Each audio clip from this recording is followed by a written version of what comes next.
Fall, or autumn, starts on the September equinox, which is around September 21st. Before the equinox, days were longer than nights. After the equinox, nights become longer than days. As we go through autumn, the sun will appear above the horizon for a few minutes less each day. By the end of fall and the beginning of winter, we have the shortest period of daylight of the year.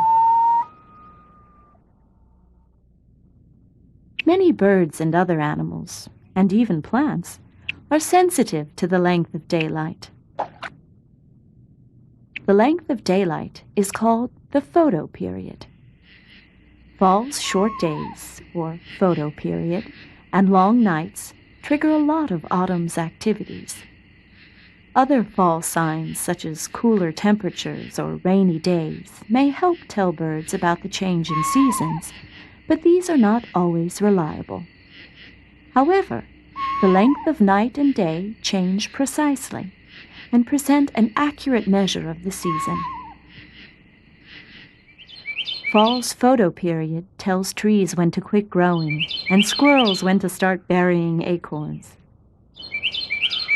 It also helps tell birds when to start migrating. Shorebirds begin heading south even before we go back to school.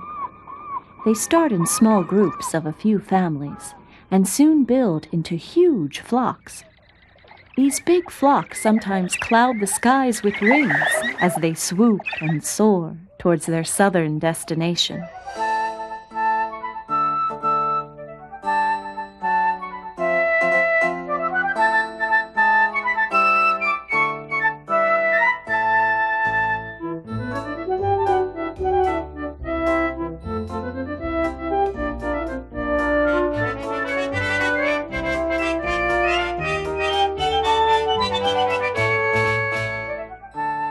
Many shorebirds head to South America.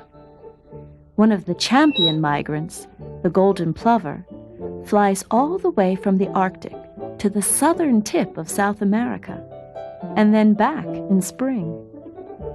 The golden plover's round trip covers nearly 20,000 miles.